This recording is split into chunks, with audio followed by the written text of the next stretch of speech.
Bienvenidos al canal Confesiones de Reddit. En mi 45 cumpleaños, mi mujer y mis hijos me hicieron sentarme a la cabecera de la mesa, y como sorpresa especial, mi hija me entregó una caja que contenía un trofeo de plástico barato en el que ponía la mayor decepción del mundo. A ellos les pareció gracioso. Sonreí y les di las gracias. Soplé las velas. Les di las gracias a todos y limpié solo mientras ellos veían la televisión. Esa noche hice un plan. Una semana después, mi mujer se presentó en mi antiguo trabajo en Albornoz, llorando y gritando. Nos ha dejado sin nada, mira. Nunca he sido de los que sacan los trapos sucios a la luz pública. Ruth probablemente pondría los ojos en blanco si supiera que estoy escribiendo esto a las 2:00 de la madrugada, en mi teléfono, sentado en mi garaje. El garaje que construí con mis propias manos, por cierto, aunque la familia lo llama el trastero de papá. Pero ayer pasó algo que no puedo quitarme de la cabeza y necesito desahogarme. Antes de que el motor de mi cabeza, sobre algunos antecedentes. Ayer cumplí 45 años. Llevo 22 años casado con Ruth. Tengo dos hijos, Emily, de 19, que acaba de empezar la universidad, y Oscar, de 14, que cree que lo sabe todo. Llevo en la misma fábrica desde antes de que naciera Emily. No es un trabajo glamuroso, pero nos ha permitido comer y pagar las facturas, con un mínimo de 50 horas semanales. No he dejado de pagar la hipoteca en 15 años.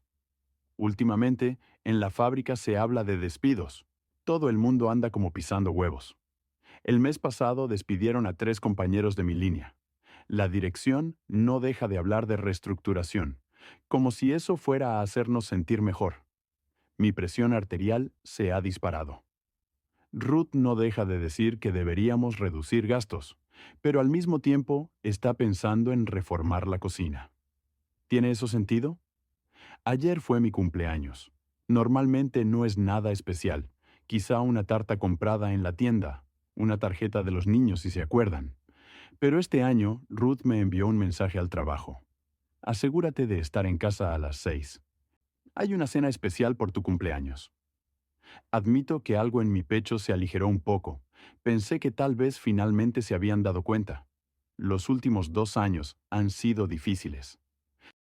Ruth y yo apenas hablamos, a menos que sea sobre facturas. Emily solo llama cuando necesita dinero para libros de texto o cualquier otra cosa que necesiten los jóvenes de 19 años hoy en día. Oscar o está jugando o evitando el contacto visual. Llegué a casa a las 5:58 p.m. Siempre puntual, uno de los pocos motivos de orgullo que me quedan.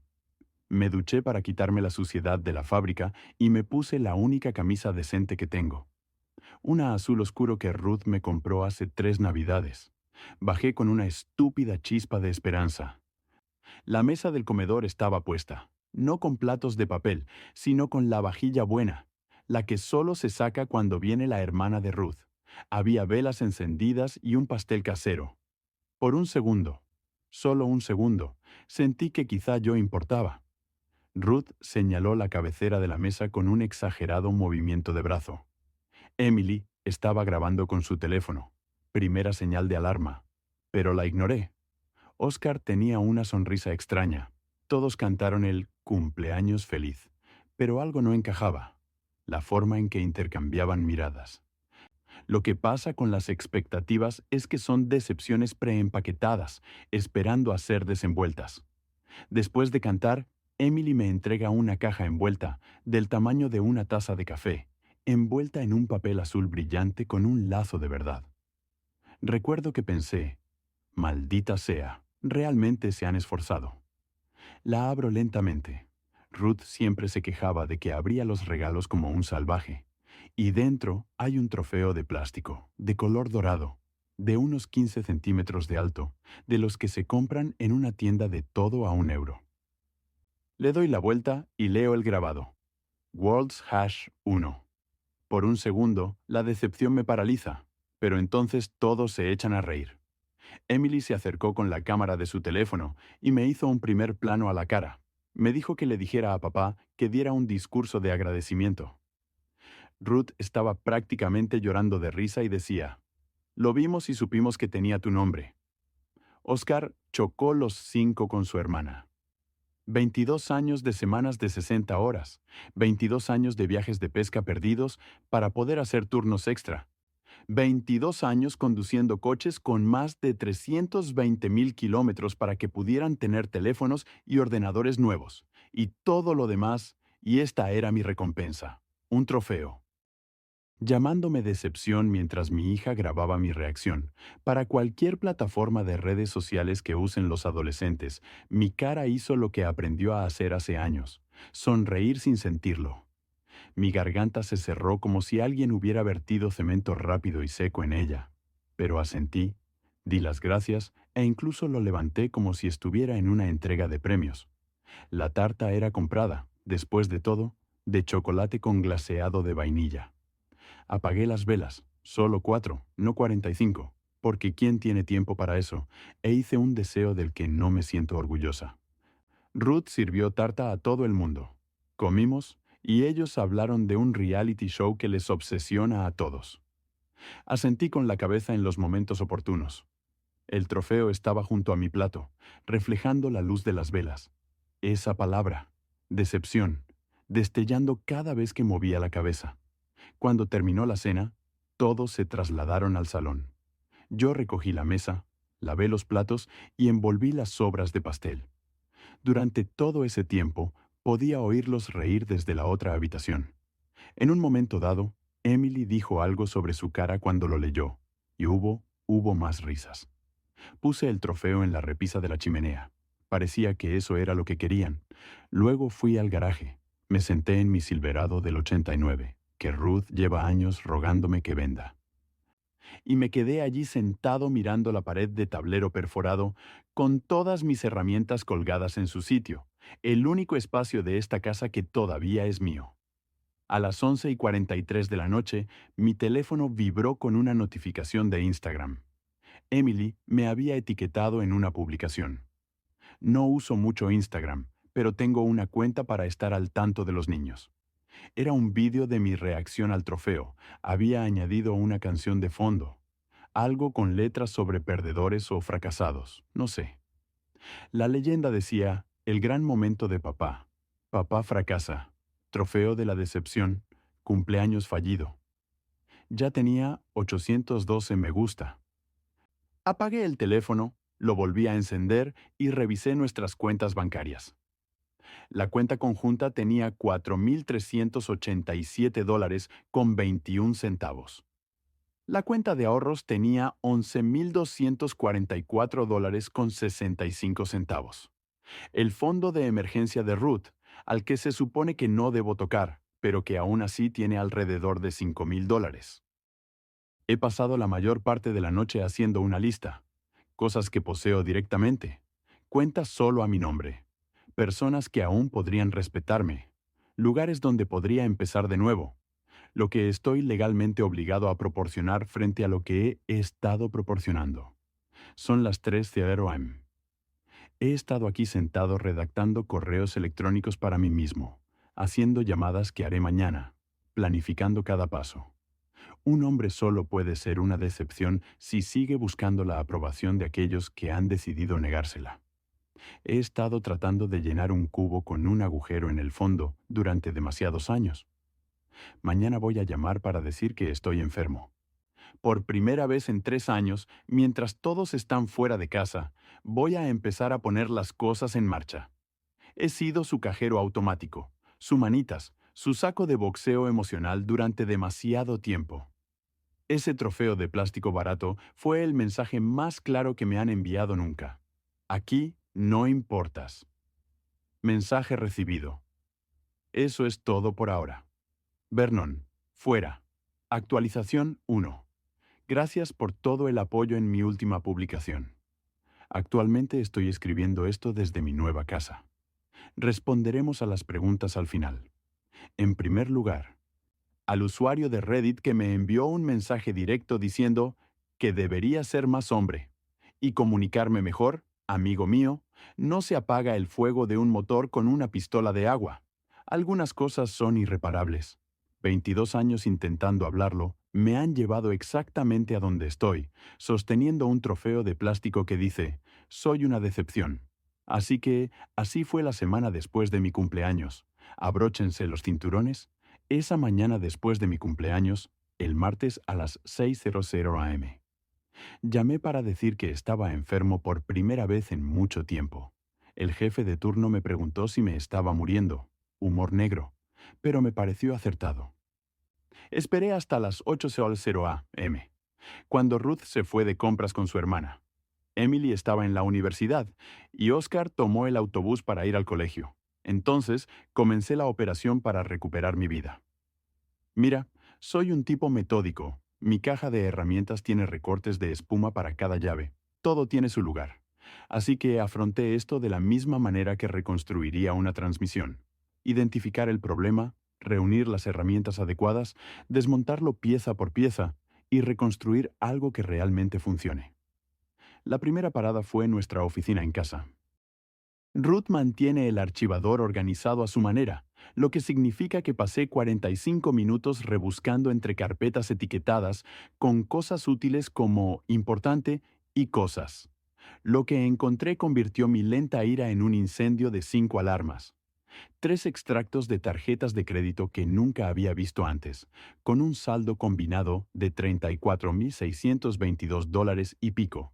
Los pagos mínimos mensuales explicaban por qué nuestra cuenta conjunta siempre parecía tener menos dinero del que debería. Compras en lugares de los que nunca había oído hablar. Una factura de teléfono móvil aparte, de un número que no reconocía. Consejo profesional. Si vas a ocultar una infidelidad financiera a tu cónyuge, quizá no deberías dejar los extractos en una carpeta marcada con "Mis cosas no tocar" en rotulador rojo brillante. Fotografié todo. No cogí nada. Solo lo documenté. Luego conduje hasta mi banco. No la sucursal a la que Ruth y yo solemos ir, sino una al otro lado de la ciudad. La asesora bancaria parecía preocupada cuando le expliqué que necesitaba abrir una cuenta separada. Me preguntó si todo iba bien en casa. Yo solo dije, a veces, la luz del motor se enciende por una razón. Puedes ignorarla durante un tiempo, pero al final algo va a estallar. Al mediodía tenía una nueva cuenta corriente a mi nombre, un formulario de cambio de depósito directo para mi próximo sueldo y el nombre de un asesor financiero que me recomendó la banquera. La siguiente parada fue la tienda de comestibles, donde compré uno de esos teléfonos prepago, nada sofisticado. Solo llamadas y mensajes de texto básicos. Lo pagué en efectivo y lo activé en el estacionamiento. Alrededor de las 2 de la tarde, llamé a Jake, un amigo de mi antiguo barrio, que se encarga del mantenimiento de un complejo de apartamentos, y le pregunté si tenía alguna unidad disponible. Tenía un apartamento de un dormitorio, nada especial, pero limpio, al que podía mudarme inmediatamente si pagaba por adelantado el primer y el último mes de alquiler. Lo hice el miércoles por la mañana. Fui a trabajar como de costumbre. El supervisor mencionó una próxima oportunidad de formación. La semana siguiente, 5 días en la oficina regional, el momento perfecto. Me ofrecí voluntario inmediatamente. Nadie más quería ir. Normalmente es aburridísimo, así que me aprobaron en el acto. Esa noche, durante la cena, lo intenté por última vez. Le pregunté a Ruth qué pensaba sobre nosotros, quizá acudir a un terapeuta matrimonial. Ella se rió y dijo que no necesitábamos a alguien que nos cobrara $100 la hora para decirnos que tenía que relajarme. Emily intervino diciendo que estaba exagerando y puso los ojos en blanco. Oscar ni siquiera levantó la vista de su teléfono. El jueves después del trabajo pasé por el apartamento. Firmé el contrato de alquiler, entregué el dinero en efectivo y cogí las llaves. El lugar olía a pintura fresca y moqueta. Tenía un dormitorio limpio, una pequeña cocina y un cuarto de baño con una ducha que parecía haber visto mejores días. Pero era mío, todo mío. Nadie podía decir que era una decepción. Jake me ayudó a llevar un colchón de segunda mano que tenía guardado. Los verdaderos amigos no hacen preguntas cuando apareces necesitando un lugar donde dormir. Simplemente te dan una cerveza y te preguntan si necesitas ayuda para mover los muebles. El viernes, durante el almuerzo, hice algo que nunca había hecho antes. Entré en mi cuenta 401k y solicité un préstamo, no todo, solo lo suficiente para tener un colchón mientras solucionaba las cosas. La página web decía que tardaría entre 3 y 5 días laborables en tramitarse. Esa noche, Ruth mencionó que quería remodelar el baño principal. Dijo que había estado buscando accesorios en Internet, que probablemente costarían alrededor de $12,000, y me preguntó si podía hacer horas extras. Asentí con la cabeza y le dije que vería qué podía hacer, sabiendo todo el tiempo que no estaría allí para instalar esos accesorios. No se me escapó la ironía de que ella estuviera planeando nuevas adquisiciones mientras yo planeaba mi salida. El sábado por la mañana, Ruth y los niños se fueron a casa de su madre, a una hora de distancia. Lo hacen una vez al mes, pasan la noche allí y vuelven el domingo por la tarde con la casa vacía. Puse mi plan en marcha, revisé nuestro dormitorio y reuní solo lo que era realmente mío. El reloj que mi padre me dejó cuando murió, mi anillo de fútbol del instituto, los discos de vinilo raros que había coleccionado a lo largo de los años, el álbum de fotos de mis padres y de mi infancia, la ropa que cabía en 2 bolsas de viaje, mis herramientas del garaje.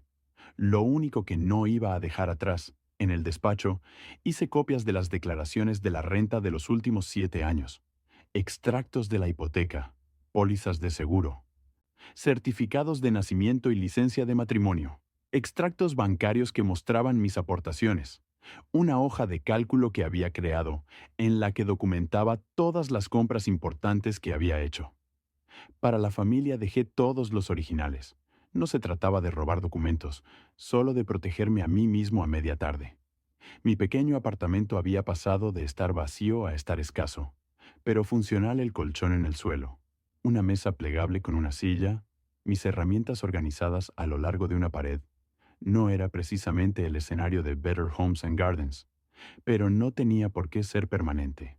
El domingo por la mañana me senté a esa mesa plegable y escribí 3 cartas, una para Ruth, otra para Emily y otra para Oscarla. De Ruth era directa.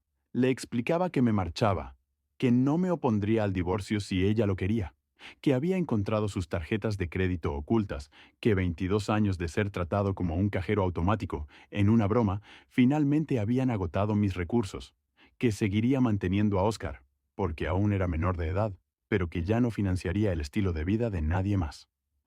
La de Emily era más breve.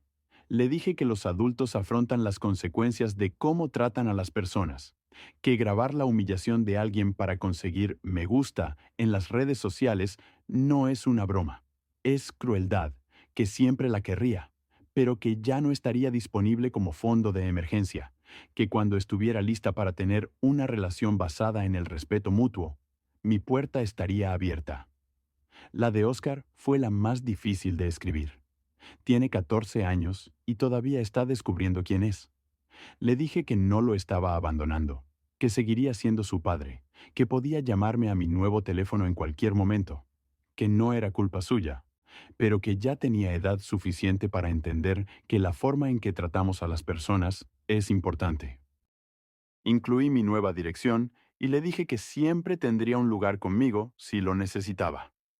Metí cada carta en un sobre con su nombre y lo cerré.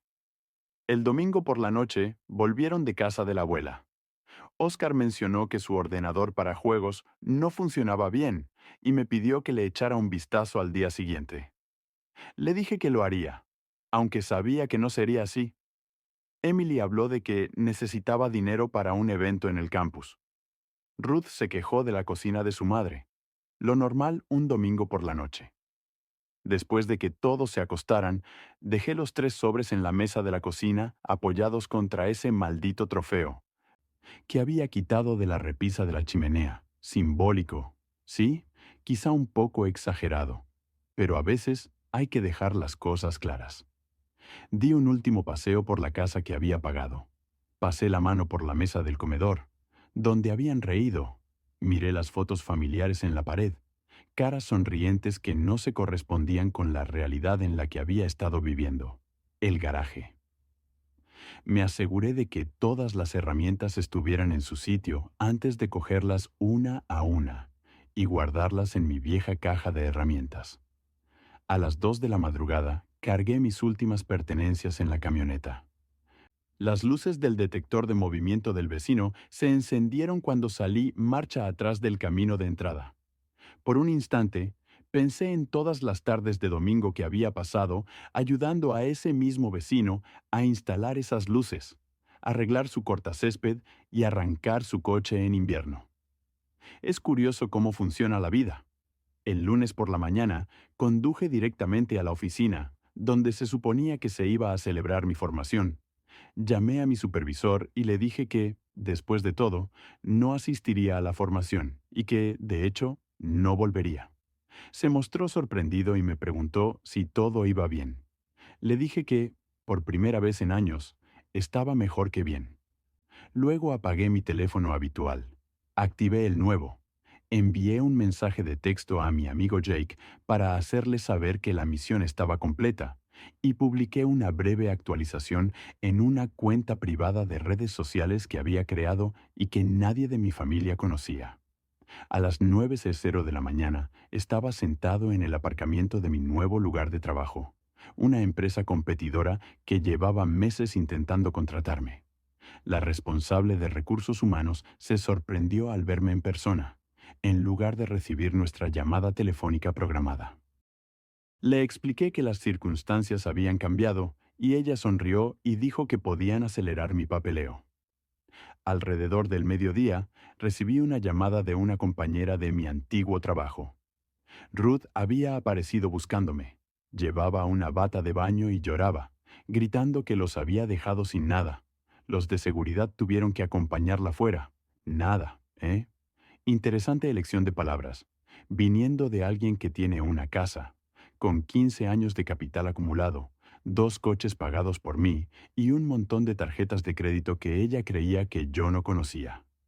Mi teléfono empezó a recibir un montón de mensajes de texto, primero del número de Ruth, luego del de Emily, y luego de números que no reconocía. Probablemente de la familia de Ruth. Los bloqueé todos, excepto el de Oscar, que aún no se ha puesto en contacto conmigo. Esa es la única parte de todo esto que todavía me revuelve las tripas, un poco. Han pasado 3 días. Estoy sentado en mi apartamento. Hoy me han conectado a internet. Me he comprado una silla decente y un televisor. Incluso he colgado mi viejo póster de Metallica que tenía guardado, el que Ruth me hizo quitar cuando nos casamos porque era inmaduro. Es mezquino que Enter Sandman nunca haya sonado mejor que ahora, sonando en mi espacio, sin nadie que me diga que baje el volumen tal vez. Pero como dice la canción, Exit Light Enter Night. Algunos finales también son comienzos. Por fin, una actualización. Han pasado 37 días desde que me fui. Lo primero que noté esta mañana fue que no miré la hora inmediatamente al despertarme. Durante 22 años, el primer pensamiento automático de mi cerebro siempre fue, ¿llego tarde hoy? Me desperté y me quedé mirando al techo de mi apartamento, escuchando el zumbido del frigorífico, sin nadie suspirando dramáticamente porque respiro demasiado fuerte, sin nadie preguntándome por qué aún no he arreglado el grifo que gotea. Solo silencio. El silencio ha sido el mayor cambio. A veces enciendo la televisión solo para tener ruido de fondo, viejos hábitos de toda una vida de caos. Supongo que mi nuevo hogar empieza a parecerme menos una parada en boxes y más un hogar. Ayer compré un somier de verdad. Encontré un sofá decente en una tienda de segunda mano que no olía como si alguien hubiera muerto en él. Pequeñas victorias. Pero no estás aquí para escuchar mi aventura en IKEA. ¿Quieres saber las consecuencias? La primera semana fue como ver un choque múltiple de 5 coches a cámara lenta desde la seguridad del arcén.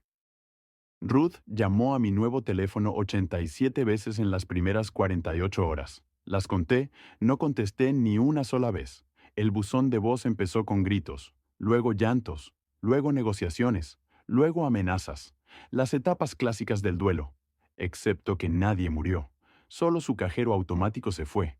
Mi antiguo compañero de trabajo Mike me envió un mensaje de texto con el relato minuto a minuto del colapso de Ruth en mi antiguo lugar de trabajo. Dijo que apareció en zapatillas, en bata, como si acabara de salir de la cama, con el rímel corriéndole por la cara, exigiendo saber dónde estaba. Cuando los de seguridad intentaron acompañarla fuera, empezó a gritar que yo había vaciado las cuentas y los había dejado en la indigencia. Una definición interesante de indigencia, teniendo en cuenta que solo había cogido lo que era mío y había estado depositando la pensión alimenticia de Oscar desde el primer día. Mike dijo que todo el mundo estuvo hablando de ello durante días. Al parecer, los chicos de mi antiguo departamento hicieron una porra sobre si me había ido a México o si simplemente había enloquecido y me había ido a vivir al bosque. Eso demuestra lo bien que me conocían después de 15 años. Soy demasiado práctica para cualquiera de esas opciones. El noveno día trajo la primera complicación real. Emily creó un TikTok sobre mí, publicó capturas de pantalla de mis cartas, añadió una triste música de piano de fondo. Me llamó de todo, y el pie de foto decía algo así como, mi padre nos abandonó por una broma. Trofeo hash, masculinidad tóxica hash. Moroso, los hombres hash son basura. Obtuvo alrededor de 6,000 me gusta, antes de que ella lo eliminara. Nota al margen. Si alguien te dice alguna vez que estás exagerando ante la humillación, muéstrale lo rápido que se derrumba cuando se enfrenta a consecuencias, incluso menores, por sus acciones. En la segunda semana, la realidad empezó a instalarse en la casa. Recibí un mensaje de Ruth a las 11:47 de la noche de un martes.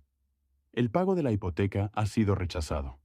¿Cómo se supone que voy a pagar esto yo sola? No le respondí. Ella ya se las arreglaría, igual que yo me las había arreglado para mantenerlos a todos durante 2 décadas sin ni siquiera un gracias. Oscar finalmente se comunicó conmigo alrededor del día 15, con un simple mensaje de texto. Hola papá, no tenemos Wi-Fi y mamá dice que no podemos pagar la reparación. Mis notas van a bajar si no puedo hacer los deberes.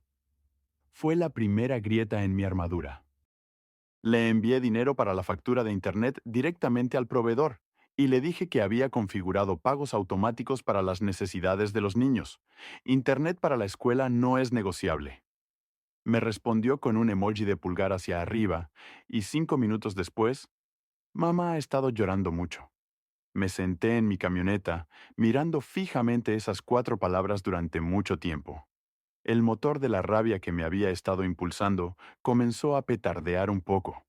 No porque me sintiera mal por Ruth, ella se lo había buscado, sino porque Oscar se había visto atrapado en el radio de la explosión.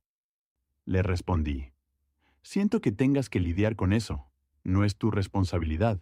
Él respondió, sí, solo sí, pero esa única palabra llevaba el peso de un niño que de repente se había convertido en el hombre de la casa. Recuerdo haber sido ese niño cuando mi propio padre se marchó. La diferencia es que yo no iba a abandonar a Oscar. Solo me negaba a seguir siendo el felpudo de su madre. En la tercera semana llegó la primera carta certificada, los papeles del divorcio. Ruth lo estaba solicitando por abandono. Llamé al abogado al que había consultado anteriormente y le envié todo por fax. No parecía preocupado y me dijo que mi documentación de contribuciones financieras y el hecho de que todavía estuviera manteniendo a Oscar jugarían a mi favor. Esa misma semana me encontré con nuestro vecino Tom en la ferretería. Decir que fue incómodo es quedarse corto. Movió los pies como si hubiera pisado chicle y finalmente me preguntó si los rumores eran ciertos, si realmente había vaciado las cuentas y dejado a Ruth y a los niños sin hogar. Le di la versión resumida, y su cara pasó de mostrar desconfianza a comprensión en unos 30 segundos. Entonces soltó la bomba. Emily había dejado la universidad y se había mudado de vuelta a casa. Ruth estaba intentando vender un montón de bolsos y zapatos de diseño por internet. El césped llevaba semanas sin cortarse. La sensación que esperaba sentir en Florida no llegó. En su lugar, había un sentimiento de vacío. como ganar una carrera en la que nadie debería haber participado. El día 23, mi abogado llamó. Ruth quería llegar a un acuerdo. Su abogado le había aconsejado que luchar sería costoso y que sus alegaciones de abandono financiero no tendrían mucho peso dadas las pruebas que yo tenía. Querían reunirse para discutir los términos. Acepté reunirme en una cafetería cerca de mi nuevo trabajo, un territorio neutral. Quedamos para el sábado a las 10:00 a.m. Ruth llegó 20 minutos tarde. Estaba diferente, sin maquillaje, con el pelo recogido en una coleta desordenada, vestida con vaqueros y un jersey sencillo. En lugar de sus habituales conjuntos cuidadosamente combinados, el bolso de diseño había desaparecido, sustituido por una bolsa de lona. Al principio, no me miró a los ojos. Se mordía las uñas, como suele hacer cuando está nerviosa. Pidió lo más barato del menú y no mencionó el trofeo ni una sola vez. La conversación fue sorprendentemente cordial, casi fría. Ella me explicó lo que quería del divorcio, y yo le respondí con lo que me parecía justo. Regateamos como si estuviéramos en un mercadillo, discutiendo sobre la vida que habíamos construido juntos. Entonces, ella dijo algo que me pilló desprevenida. El vídeo del trofeo de Emily había sido idea suya, no de nuestra hija. El café se me convirtió en ácido en el estómago. 22 años juntos, y ella había orquestado mi humillación pública. Como regalo de cumpleaños, lo había planeado, filmado y publicado, sabiendo perfectamente lo que me haría. Le pregunté por qué. Miró su taza de café durante un largo rato y, antes de responder, dijo que llevaba años enfadada. Se sentía atrapada en una vida que nunca había querido. Me guardaba rencor por trabajar tanto, aunque mi trabajo nos permitía pagar las facturas. Dijo que el trofeo era su forma de expresar por fin lo que sentía. Cuando le señalé que podría haber hablado conmigo, se rió de verdad, y dijo que lo había intentado, pero que yo nunca la escuchaba. La historia revisionista en su máxima expresión.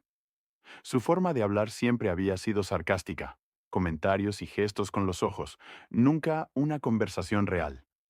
Terminamos la reunión con un acuerdo provisional.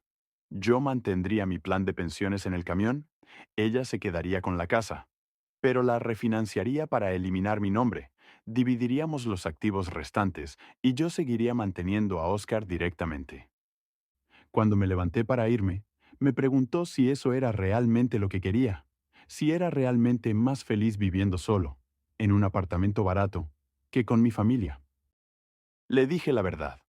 El trofeo de la decepción no era una broma para mí. Era un recibo, una confirmación de lo que había sospechado durante años, que mis sacrificios no significaban nada para ellos, que no era más que una cartera andante. Y sí, mi apartamento barato, sin el desprecio constante, era un paraíso en comparación con una casa llena de gente que pensaba que mi humillación era un entretenimiento. Ella no respondió, solo asintió y se marchó. El día 30 trajo otro acontecimiento inesperado. Oscar me preguntó si podía venir a verme. Dijo que quería ver mi nueva casa. Acepté al instante. Cuando apareció, llevaba una mochila y una bolsa de viaje. Se me encogió el corazón. ¿Ruth lo había echado? ¿Se estaba escapando? Resultó que solo quería pasar el fin de semana. Ruth había accedido, sorprendentemente. Echó un vistazo a mi escaso apartamento, asintió con aprobación al ver mi pared de herramientas y luego se dejó caer en el sofá, como si hubiera estado allí 1000 veces. Esa noche pedimos pizza y vimos estúpidos vídeos de YouTube. Me enseñó su último logro en los videojuegos y yo le enseñé cómo había organizado mi nuevo espacio de trabajo. Cosas normales entre padre e hijo. Excepto que nada de esto era normal. Antes de acostarnos, me hizo la pregunta que tanto temía: si alguna vez volvería a casa. Le dije la verdad, que el hogar no era un lugar, sino un sentimiento, y que hacía años que no me sentía como en casa en esa casa, que siempre sería su padre, pero que ya no podía ser el marido de Ruth. Él asintió con la cabeza y dijo que lo entendía. Luego sacó algo de su mochila y me lo entregó. Era el trofeo, ese maldito trofeo de plástico que había colmado el vaso. Me dijo que Emily lo había quitado de la repisa de la chimenea después de que me fuera y lo había tirado contra la pared. Ahora estaba ligeramente agrietado, pero aún intacto. Él lo había rescatado de la basura, aunque no estaba seguro de por qué. Lo giré entre mis manos, una cosa tan pequeña y barata como para poner fin a 22 años de matrimonio. Pero no se trataba del trofeo, nunca lo había sido, se trataba de lo que representaba. Le di las gracias por traerlo y lo puse en mi estantería como recordatorio. A la mañana siguiente, Ruth llamó mientras Oscar aún dormía. Estaba sorprendentemente tranquila. Preguntó cómo estaba y si necesitaba algo. Y luego dijo algo que nunca esperé oír. Había empezado una terapia. Dijo, el terapeuta le había pedido que hiciera una lista de todas las formas en que había contribuido a la ruptura de nuestro matrimonio. Dijo que la lista era más larga de lo que esperaba. Dijo que no me estaba pidiendo que volviera. Sabía que ese barco ya había zarpado, pero quería que supiera que estaba tratando de entender por qué todo se había desmoronado. No supe qué decir, así que solo dije, vale, y le prometí que llevaría a Oscar a la hora de cenar. Eso nos lleva al día de hoy, día 37. Los papeles del divorcio siguen adelante. Me estoy acostumbrando a mi nueva rutina. El trabajo va bien. Resulta que, cuando no estás constantemente estresado por ser una decepción, en realidad rindes más en tu trabajo. Mi apartamento empieza a parecer mío. Emily todavía no me ha hablado directamente. Ruth me envía mensajes de vez en cuando sobre Oscar o sobre los trámites del divorcio. Nada más. Oscar viene cada 2 fines de semana y ahora estamos reconstruyendo juntos un coche, un Mustang del 67 que, en este momento, tiene más óxido que chapa, pero nos da algo en lo que centrarnos. Además del elefante en la habitación. Ayer me preguntó si podíamos intentar arreglar la manilla de la puerta del copiloto. Dijo que quizá su hermana quisiera dar una vuelta algún día, cuando el coche funcionara por primera vez. Mencionó si existe alguna posibilidad de que Emily y yo volvamos a conectar. Pequeños pasos. El trofeo está en mi estantería. A veces lo miro y sigo sintiendo ese destello de ira, pero sobre todo, me recuerda que tuve el valor de reconstruir finalmente mi propio motor cuando funcionaba a duras penas. ¿Es este un final feliz? No lo sé, pero es honesto. A veces hay que hacer estallar tu vida para recordar lo que realmente importa. Queridos espectadores de Confesiones de Reddit, compartan su opinión sobre esta historia en los comentarios. No olviden dejar un like, suscribirse al canal y compartir nuestras emocionantes y emotivas historias con sus amigos. Hasta la próxima.